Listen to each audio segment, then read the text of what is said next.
Hi friends, இன்னைக்கு நம்ம வந்து எக்ஸல்ல வந்து ஃபங்க்ஷன்ஸ் யூஸ் பண்ணி நம்ம வந்து டைம் ஸ்டாம்ப் அதே மாதிரி சீரியல் நம்பரை ஆட்டோமேட்டிக்கா வந்து கேப்சர் பண்ண போறோம் நம்ம வேல்யூ என்ட்ரி பண்ணும்போது. ஓகேங்களா? இப்போ வந்து பாத்தீங்கன்னா நம்ம கிட்ட A காலம்ல சீரியல் நம்பர் வந்து கேப்சர் ஆகும்.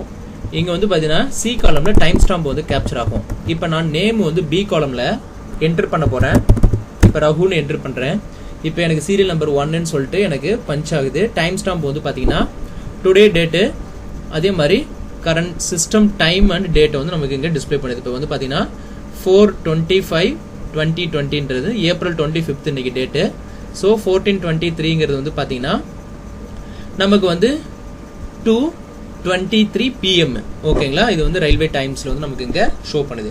இப்போ இது வந்து ஃபுல் அண்ட் ஃபுல் டைனமிக்கா இருக்கும். இப்போ வந்து பாருங்க, நான் பாபுன்னு சொல்லிட்டு என்டர் பண்றேன். எனக்கு டைம் கேப்சர் ஆகுது. இப்போ நமக்கு ஸ்டில் இந்த கரண்ட் சிஸ்டம் டைம் வந்து பாத்தீங்கன்னா 14:23 seconds. இப்போ நீங்க another நேம் என்டர் பண்ணலாம். இப்போ வந்து பாருங்க நவீன். இப்போ வந்து பாத்தீங்கன்னா 14:24ன்னு சொல்லிட்டு நமக்கு காமிக்குது. பாத்தீங்கன்னா அடுத்த நிமிஷத்துக்கு வந்து நமக்கு அங்க மாறிடுச்சு. ஹவர்ஸ் மினிட்ஸ் அந்த ஃபார்மேட்ல இருக்கு. இந்த டைம் ஸ்டாம்போட ஃபார்மேட் வந்து பாத்தீங்கன்னா இப்போ இங்க நான் Ctrl+1 பிரஸ் பண்றேன். இங்க வந்து பாத்தீங்கன்னா ஃபார்மேட் செல்ல கஸ்டம்ஸ்ல இங்க வந்து பாத்தீங்கன்னா month date year hour minutes அந்த ஃபார்மேட்ல நம்ம இங்க வந்து ஆல்ரெடி கொடுத்துருக்கோம். ஸோ நமக்கு பர்ஃபெக்டா இங்க ஷோ பண்ணுது. இப்போ இதே மாதிரி நான் எவ்வளவு நேம் என்ட்ரி பண்ணாலும் எனக்கு ஆட்டோமேட்டிக்கா அது டைனமிக்கா எனக்கு சேஞ்ச் ஆகிட்டே போகும். ஓகேங்களா? இது நம்ம சேனல்ல வந்து ஒரு யூசர் வந்து கேட்டிருந்தாங்க, சப்ஸ்கிரைபரு. அவங்களுக்காக இந்த வீடியோ நம்ம மேக் பண்ணியிருக்கோம். இப்போ இது ஆட்டோமேட்டிக்கா நமக்கு டைனமிக்கா வந்து இது நமக்கு கேப்சர் பண்ணிட்டே போகும் டைம் ஸ்டாம்பை. ஓகேங்களா? இதே கான்செப்டை நம்ம மேக்ரோலையும் பார்க்கலாம். இது வந்து ஃபார்முலாஸ் யூஸ் பண்ணி நம்ம பண்ணியிருக்கோம். இன்னொன்று வந்து நம்ம ஆட்டோமேஷன் பண்ண போறோம் இதே கான்செப்டை. ஓகேங்களா? இப்போ இதுல ஒரு மெயினா ஒரு ஆக்டிவிட்டி நம்ம பண்ணியிருக்கோம். அதை பண்ணினாதான் இந்த ஈவெண்ட் நடக்கும். இந்த ஃபார்முலா வந்து ஒர்க் ஆகும். அது என்ன அப்படின்னா, நம்ம இட்ரேஷன் நமக்கு வந்து சர்க்குலர் ரெஃபரன்ஸ் சொல்லிட்டு ஒரு எரர் வரும் ஃபார்முலா வந்து டிஃபைன் பண்ணும்போது. இதுல வந்து பாத்தீங்கன்னா சேம் செல்லுலயே நம்ம எங்க வந்து ஃபார்முலா அப்ளை பண்றோமோ அந்த செல்லையே நம்ம ரெஃபரன்ஸா கொடுக்கும்போது நமக்கு சர்க்குலேட் ரெஃபரன்ஸ் எரர்னு சொல்லிட்டு ஒன்று வரும். அப்போ வந்து நம்ம இந்த இட்ரேஷனை வந்து எப்படி நம்ம ஆக்டிவேட் பண்றது அப்படிங்கறத நம்ம இதுல பார்க்கணும். மெயினா இந்த இட்ரேஷன் வந்து நம்ம ஆக்டிவேட் பண்ணாதான், எனேபிள் பண்ணாதான் இந்த ஃபங்க்ஷன் வந்து நமக்கு ஆக்டிவேட் ஆகும். இப்ப பாருங்க, இது வந்து நம்ம எக்ஸாம்பிள் ஆல்ரெடி கிரியேட் பண்ணி வச்சிட்டோம். இப்போ வந்து செகண்ட் ஷீட்ல வந்து நான் இங்க வந்து கிரியேட் பண்ண போறேன் ஃபார்முலா. ஓகேங்களா? இப்போ நார்மலா இந்த இட்ரேஷன் வந்து பாத்தீங்கன்னா ஃபைல்ல போயிட்டு இங்க ஆப்ஷன் போறேன். இங்க எக்ஸல் ஆப்ஷன்ஸ்ல ஃபார்முலாஸ் இருக்கு இல்லைங்களா? இங்க வந்து பாத்தீங்கன்னா எனேபிள் இட்ரேட்டிவ் கால்குலேஷன் இருக்கு. இதை நான் வந்து டிசேபிள் பண்ணிடுறேன் இப்போதைக்கு. இது எப்படி ஆக்ட் ஆகுதுங்கிறது உங்களுக்கு சொல்லிடுறேன். பை த டிஃபால்ட்டா வந்து பாத்தீங்கன்னா இந்த செக் பாக்ஸ் வந்து டிசேபிள் இருக்கும். இது வந்து எனேபிள் இருக்கு. அது இட்ரேட்டிவ் கால்குலேஷன் எதுக்குன்னா ஒன்லி ஒன்ஸ் அந்த ஃபார்முலா வந்து நமக்கு ரன் பண்ணிவிடும். ஓகேங்களா? இப்ப பாருங்க, ஓகே கொடுத்துறேன். இது வந்து நார்மலா இப்ப டிசேபிள் பண்ணி விட்டுறோம். இப்ப டிசேபிள் இருக்கும்போது இந்த ஃபார்முலா நான் இப்ப உங்களுக்கு ஒர்க் அவுட் பண்ணி காமிக்கிறேன். பேசிக்கா வந்து பாத்தீங்கன்னா இங்க இந்த செல்லுல 1 இருக்கு, இங்க வந்து 2 இருக்கு. இப்ப இந்த 1+2 இதை ஆட் பண்ணா நமக்கு 3ன்னு சொல்லிட்டு ரிசல்ட் வரணும். இதை நம்ம நார்மலா பேசிக்கா எப்படி ஆட் பண்ணுவோம் அப்படின்னா, இந்த E5 செல்லு இந்த F5 செல்ல வந்து ரெஃபரன்ஸா கொடுத்துட்டு நம்ம என்டர் பண்ணா நமக்கு 3ன்னு கிடைச்சிரும். இப்ப அகைன் வந்து இப்ப நான் இந்த G5 நம்ம எந்த செல்லுல ஃபார்முலா அப்ளை பண்றோமோ அந்த செல்லையும் நான் ரெஃபரன்ஸா கொடுக்குறேன். என்ன நடக்குதுன்னு பாருங்க. இப்போ வந்து G5ங்கிறது நம்ம ஃபார்முலா அப்ளை பண்றது. இப்போ நான் என்டர் பண்றேன். இப்போ வந்து பாத்தீங்கன்னா எனக்கு 0ன்னு சொல்லிட்டு டிஸ்ப்ளே பண்ணுது. அந்த இட்ரேட்டிவ் எரர் நமக்கு டிஸ்ப்ளே பண்ணும். இப்போ ஃபார் எக்ஸாம்பிள் இந்த ஃபைல்ல போயிட்டு இங்க வந்து பாத்தீங்கன்னா நம்ம ஃபார்முலாஸ் இருக்கு இல்லைங்களா? இங்க வந்து some other number sometime இருக்கும். maximum iteration 100 இருக்கு அப்படின்னா, இப்போ இந்த இடத்துல வந்து பாத்தீங்கன்னா சேம் செல்லே நான் கொடுத்துருக்கேன். எனக்கு வந்து ரிசல்ட் வந்து கிடைக்கல, 0ன்னு வருது. ஸோ இந்த இடத்துல நான் என்ன பண்றேன், இன்கேஸ் நான் வந்து என்னோட இட்ரேஷனை போயிட்டு நான் ஆட் பண்றேன்னு வச்சுக்கோங்களேன், இட்ரேஷனை எனேபிள் பண்றேன். இந்த ஆப்ஷன்ல போயிட்டு அகைன் ஃபார்முலாஸ்ல போயிட்டு இங்க வந்து மேக்ஸிமம் இட்ரேஷன் ஒன் டைம் வந்து எனக்கு இந்த ஃபார்முலா வந்து ஆக்ட் ஆகணும். ஸோ இப்போ ஓகே கொடுக்குறேன். இப்போ பாருங்க, எனக்கு சேம் செல்லே கொடுத்துருக்கேன். எனக்கு வந்து வேல்யூ வந்து எனக்கு இங்க கிடைச்சிருக்கு. ஆட் பண்ணி எனக்கு ரிசல்ட் கிடைச்சிருக்கு. இப்போ வந்து பாத்தீங்கன்னா E5 F5 G5 நம்ம எங்க ஃபார்முலா அப்ளை பண்ணுமோ அந்த செல்லே ரெஃபரன்ஸா கொடுத்துருக்கோம். நமக்கு ஒர்க் ஆகுது. இப்போ பாருங்க, நான் வந்து மறுபடி இதை வந்து டிசேபிள் பண்ணிவிட்டு நம்ம ஃபார்முலா அப்ளை பண்ணுவோம். நமக்கு என்ன அங்கே இஷ்யூ வருதுங்கிறத நான் உங்களுக்கு எக்ஸ்பிளைன் பண்ணிவிட்டு ஃபர்தராக நம்ம வந்து எனேபிள் பண்ணிக்கலாம். ஓகேங்களா? இப்போ வந்து பார்த்தீங்கன்னா இந்த மாதிரி தான் உங்களுக்கு எரர் வரும். நீங்கள் அதை டிசேபிளில் வச்சுருக்கும் போது careful we found one or more circular reference in your workbook that might cause your formulas to circulate incorrectly ன்னு சொல்லிட்டு இந்த மாதிரி ஒரு பாப்பப் வரும்.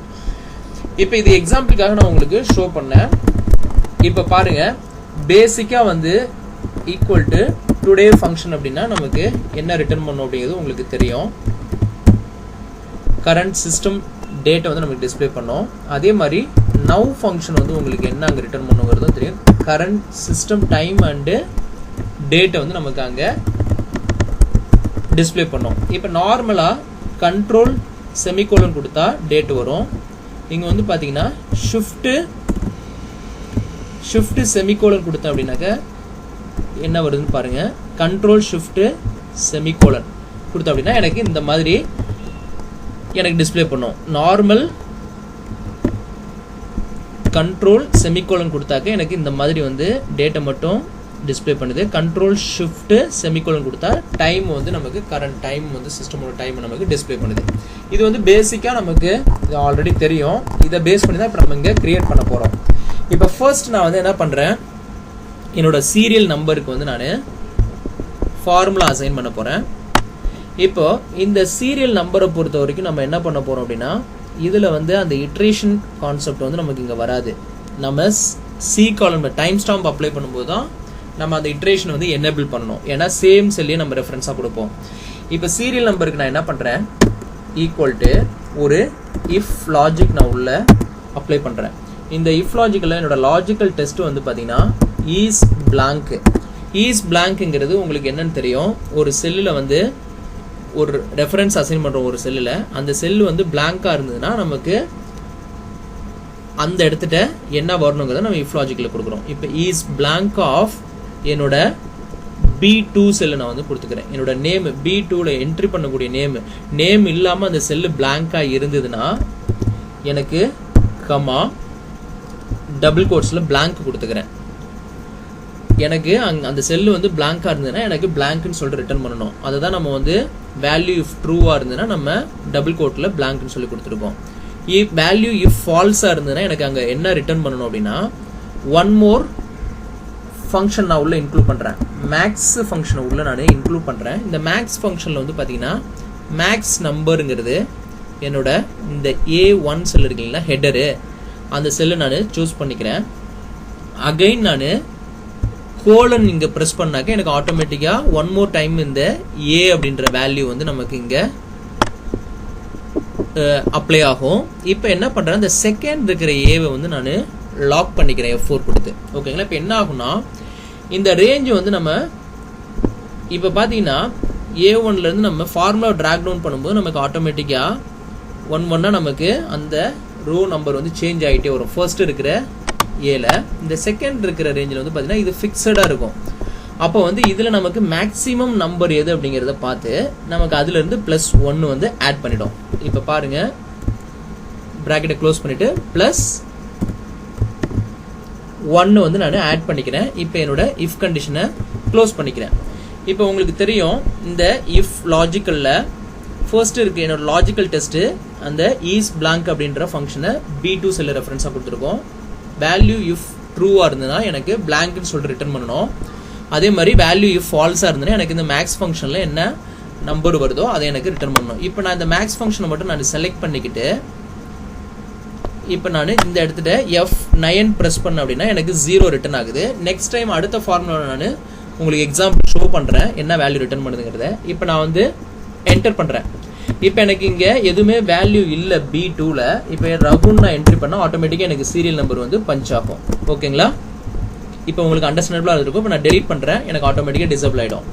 இப்போ A காலமில் ஃபார்முலா அப்ளை பண்ணிட்டோம். இப்போ C காலமில் டைம் ஸ்டாம்ப் வேணும் இல்லைங்களா? இங்கே வந்து நான் என்ன பண்ணுறேன், ஈக்குவல் டு இஃப் ஃபங்க்ஷன் உள்ள இன்க்ளூட் பண்ணுறேன். இதில் வந்து லாஜிக்கல் டெஸ்ட் வந்து பார்த்தீங்கன்னா என்னோட B2 cell not equal to பிளாங்காக இருந்ததுன்னா, நாட் ஈக்குவல் டு பிளாங்காக இருந்ததுன்னா, நாட் ஈக்குவல் டு அங்கே ஒரு வேளை வேல்யூ இருந்தாக்க நமக்கு என்ன நடக்கணும்னா வேல்யூ இஃப் ட்ரூவாக இருந்ததுன்னா நான் இதுக்கு ஒரு ஃபங்க்ஷன் யூஸ் பண்ணுறேன். வேல்யூ இஃப் ட்ரூவாக இருந்ததுன்னா இஃப் அதுக்குள்ளே ஒரு இஃப் யூஸ் பண்ணிவிட்டு என்னோட C2 செல்லே நான் ரெஃபரன்ஸாக கொடுக்குறேன். இது நம்ம ஃபார்முலா அப்ளை பண்ணுற செல்லு. ஸோ இங்கே தான் நம்ம அந்த இட்ரேட்டிவ் ஆப்ஷனை வந்து எனேபிள் பண்ணணும். அப்போ தான் இந்த ஃபங்க்ஷன் வந்து நமக்கு ஒர்க் ஆகும். ஈக்குவல் டு பிளாங்காக இருந்ததுன்னா என்னோட C2 செல்லு பிளாங்காக இருந்ததுன்னா கமா எனக்கு என்ன அங்கே ரிட்டர்ன் பண்ணணும் அப்படின்னா இது வந்து செகண்ட் இஃப் கண்டிஷனுக்கான ஆர்குமெண்ட்டு. எனக்கு வந்து நவ் அப்படின்ற ஃபங்க்ஷனை வந்து ரிட்டர்ன் பண்ணணும். ப்ராக்கெட்டை க்ளோஸ் பண்ணுறேன். கமா இதில் வேல்யூ இஃப் ஃபால்ஸாக இருந்ததுன்னா எனக்கு அகைன் அந்த C2 செல்லுலேயே இருக்கிற வேல்யூவை ரிட்டர்ன் பண்ணுங்கிற மாதிரி நான் கொடுத்துக்கிறேன். ஓகேங்களா? ப்ராக்கெட்டை க்ளோஸ் பண்ணுறேன். ப்ராக்கெட்டை க்ளோஸ் பண்ணிவிட்டு கமா இப்போ நமக்கு வந்து ஃபர்ஸ்ட் இஃப் கண்டிஷனுக்கான வேல்யூ இஃப் ஃபால்ஸாக இருந்ததுன்னா நம்ம வந்து என்ன பண்ணுறோம், டபுள் கோட்ஸில் blank கொடுத்துட்றேன். ப்ராக்கெட்டை க்ளோஸ் பண்ணிவிட்டு என்டர் பண்ணுறேன். இப்போ என்டர் பண்ண உடனே எனக்கு இந்த மாதிரி இருக்குது. இப்போ பாருங்கள், நான் இங்கே வந்து ரகு அப்படின்னு சொல்லி கொடுக்குறேன். எனக்கு இங்கே எந்த வேல்யூ ரிசல்ட் கிடைக்கல. பிகாஸ் நமக்கு என்ன பிரச்சனை அப்படின்னா இந்த ஆப்ஷனில் போயிட்டு இந்த ஆப்ஷனில் ஃபார்முலாஸில் எனேபிள் இட்டரேட்டிவ் கால்குலேஷன் 1 டைம் அப்படி சொல்லி நான் கொடுத்துக்கிறேன் இங்கே. ஓகேங்களா? மேக்ஸிமம் இட்ரேஷனில் வந்து 1ன்னு சொல்லி கொடுத்துக்கிறேன். இப்போ ஒரு டைம் வந்து அதை கால்குலேட் பண்ணும்போது நமக்கு ஆட்டோமேட்டிக்காக அங்கே வந்து பஞ்ச் ஆகிடும். ஓகேங்களா? இதுதான் ஃபங்க்ஷனு. இப்போ இதை வந்து நமக்கு தேவையான அளவுக்கு நான் இந்த ஃபார்முலாவை பாட்டமில் டவுனில் அப்ளை பண்ணிக்கிறேன். கண்ட்ரோல் D கொடுத்து பாட்டமில் நான் அப்ளை பண்ணிக்கிறேன். இப்போ பாருங்க, இங்கே வந்து பாலா, நவீன், பிரபு, கணேஷ், ஜெயேஷ், தினேஷ், திலீப் பர்ஃபெக்டா நமக்கு வந்து பாத்தீங்கன்னா இந்த டைம் ஸ்டாம்ப் வந்து கேப்சர் ஆகுது. இப்போ பாருங்க, இது சிஸ்டமோட கரண்ட் டைம் வந்து 14:34. That means 2:34. இப்போ பாருங்க 2:35 நமக்கு கன்வெர்ட் ஆயிடுச்சு. இப்போ நான் போயிட்டு ஏதாவது வேல்யூ என்டர் பண்றேன் அப்படின்னா ஆட்டோமேட்டிக்கா எனக்கு இங்க 14:35 சொல்லிட்டு சேஞ்ச் ஆகுது. ஸோ நமக்கு டைம் ஸ்டாம்ப் வந்து டைனமிக்கா நமக்கு ஆக்ட் ஆகும். இப்போ நான் இதை வந்து உங்களுக்கு விசிபிளுக்காக இந்த ஃபார்முலா வந்து உங்களுக்கு ஷோ பண்றேன். இதுல மெயினா நீங்க பண்ணக்கூடிய வேலை வந்து என்னன்னா, இந்த ஃபார்முலா வந்து சர்க்குலர் ரெஃபரன்ஸ்னு சொல்லிட்டு நமக்கு அந்த இட்டரேட்டிவ் ஆப்ஷன் வந்து எனேபிள் இல்லாம டிசேபிள் இருந்ததுன்னா நமக்கு இந்த இட்டரேட்டிவ் எரர் வரும் இந்த டைம் ஸ்டாம்ப் ஃபார்முலா அப்ளை பண்ணும்போது. ஸோ அந்த ஃபார்முலாவை நீங்க ரிமூவ் பண்றதுக்காக நம்ம என்ன பண்றோம், அந்த இட்டரேட்டிவ் ஆப்ஷனை போயிட்டு நம்ம ஃபைலில் போயிட்டு ஆப்ஷன்ஸ்ல எக்ஸல் ஆப்ஷன்ஸ்ல போயிட்டு நம்ம ஃபார்முலாஸ்ல அந்த இட்டரேட்டிவ் ஆப்ஷனை எனேபிள் பண்றோம். 1 டைம் வந்து அந்த ஃபார்முலா வந்து சர்க்குலேஷன் வந்து கால்குலேட் ஆகும். ஓகேங்களா?